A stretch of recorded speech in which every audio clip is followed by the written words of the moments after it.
Assalamualaikum warahmatullahi wabarakatuh. Saya Devira Sapovelisa dari kelas B. Ingin menjelaskan tentang prinsip dasar spektrofotometri UV visible. Prinsip dasarnya adalah interaksi antara materi, senyawa kimia, dengan radiasi elektromagnetik di daerah sinar UV ultraviolet dan visible cahaya tampak. Ketika sinar UV visible dilewatkan melalui suatu larutan sampel, molekul dalam sampel akan menyerap energi yang disebut foton pada panjang gelombang tertentu. Jumlah cahaya yang diserap yang disebut absorbansi sebanding dengan konsentrasi senyawa dalam larutan dan panjang lintasan sinar dalam larutan. Ini hukum Lambert-Beer. Spektrofotometer mengukur jumlah cahaya yang ditransmisikan atau diabsorpsi oleh sampel. Selanjutnya, senyawa yang dianalisis dengan spektrofotometri UV visible. Senyawa yang dapat dianalisis adalah senyawa yang memiliki kemampuan untuk menyerap radiasi pada daerah UV 200-400 nanomikron atau visible 400-800 nanomikron. Senyawa ini biasanya memiliki ikatan rangkap terkonjugasi, sistem ikatan rangkap dua dan tunggal yang berselang-seling, misalnya pada senyawa organik seperti karotenoid. Gugus fungsional kromofor, gugus atom yang menyebabkan warna atau penyerapan UV seperti gugus karbonil, azo, nitro, atau cincin aromatik. Senyawa kompleks biasanya ion logam transisi yang membentuk kompleks berwarna. Contohnya kafein, paracetamol, vitamin, pigmen tumbuhan, klorofil, dan banyak obat-obatan. Untuk orbital sigma, pi, dan n. Orbital sigma, pi, dan n ini adalah jenis orbital molekul yang terdapat dalam penyerapan energi di daerah UV visible.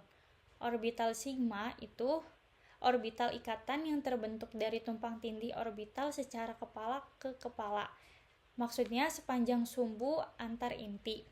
Elektron sigma terikat sangat kuat dan butuh energi sangat tinggi untuk tereksitasi. Contohnya ikatan tunggal C dengan C atau C dengan H. Orbital pi, orbital ikatan yang terbentuk dari tumpang tindih orbital secara samping menyamping.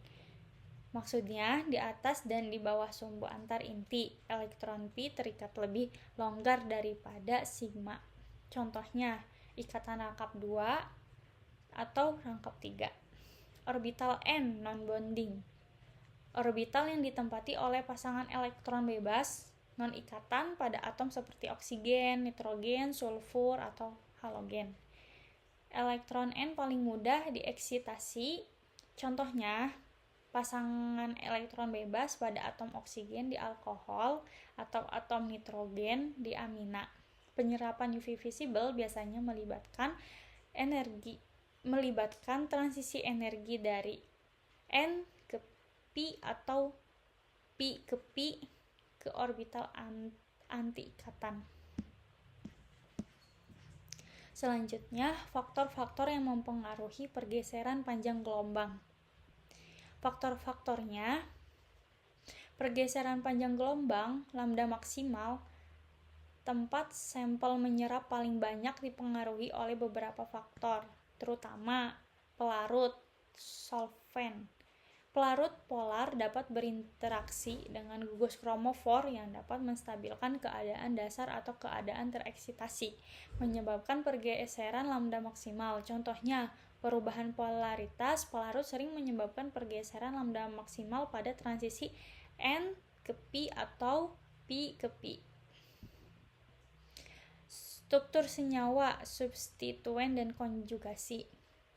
Peningkatan konjugasi, lebih banyak ikatan rangkap terkonjugasi akan menurunkan energi transisi dan menyebabkan pergeseran ke panjang gelombang lebih besar yang disebut batok kromik.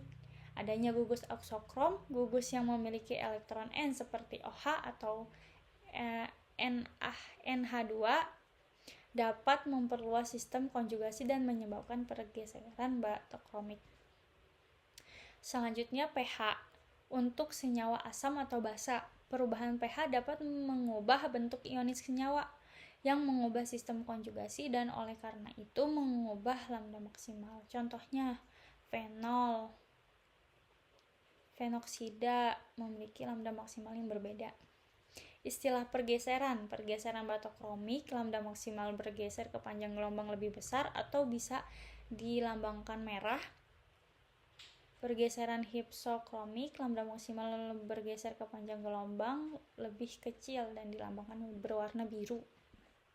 Selanjutnya ada instrumen spektrofotometri UV visible. Di sini ada komponennya ada sumber cahaya, itu berfungsi sebagai menghasilkan radiasi di daerah UV, biasanya lampu deuterium, dan visible biasanya lampu tungsten halogen. Monokromator fungsinya memilih satu pita panjang gelombang sempit monokromatik dari radiasi luas yang dihasilkan sumber cahaya terdiri dari prisma atau kisi difraksi. Sel kuvet, wadah transparan biasanya kuarsa untuk UV, kaca atau plastik untuk visible untuk menampung larutan sampel dan larutan belangko. Detektor mengubah energi cahaya yang ditransmisikan melalui sampel menjadi sinyal listrik, contohnya tabung fotomultiplier. Pengolah sinyal atau display membaca sinyal listrik dari detektor dan menampilkan hasilnya dalam bentuk absorbansi atau transmitansi. Selanjutnya, prinsip dasar analisis kualitatif dan kuantitatif. Analisis kuantitatif itu lebih ke identifikasi. Prinsipnya mengidentifikasi senyawa berdasarkan spektrum absorpsi khasnya. Caranya mengukur absorbansi sampel pada berbagai panjang gelombang untuk mendapatkan kurva spektrum, plot absorbansi, dan panjang gelombang. Senyawa diidentifikasi dengan membandingkan lambda maksimal, panjang gelombang serapan maksimum, sampel dengan lambda maksimal baku. Referensinya, lambda maksimal adalah sidik jari spektrofotometri senyawa. Analisis kuantitatif itu penentuan kadar. Prinsipnya menentukan konsentrasi senyawa berdasarkan hukum Lambert-Beer. Rumusnya, absorbansi sama dengan koefisien serapan molar dikali panjang lintasan dan dikali konsentrasi. Kelebihan dan kekurangan metode spektrofotometri UV visible. Kelebihannya cepat dan mudah, prosedur analis relatif cepat dan mudah dilakukan, sensitif, dapat mengukur konsentrasi dalam jumlah yang sangat kecil, selektif dengan memilih lambda maksimal yang tepat. Metode ini dapat cukup selektif untuk senyawa tertentu.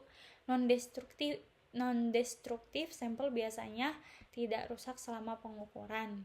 Biaya relatif rendah dibanding beberapa metode instrumental canggih lainnya. Biaya instrumen dan operasional relatif lebih murah.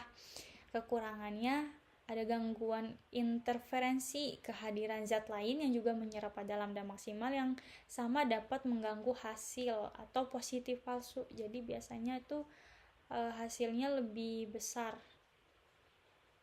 Kurang spesifik, tidak semua senyawa memiliki lambda maksimal yang unik. Senyawa dengan struktur serupa mungkin memiliki spektrum yang hampir sama. Hanya untuk senyawa yang menyerap UV visible, senyawa yang tidak memiliki kromofor atau auxokrom, misalnya senyawa jenuh seperti gula sederhana, tidak dapat dianalisis langsung. Sensitif terhadap matriks atau pelarut, perubahan kecil pada pH atau jenis pelarut dapat mengubah spektrum serapan. Assalamualaikum warahmatullahi wabarakatuh. Terima kasih.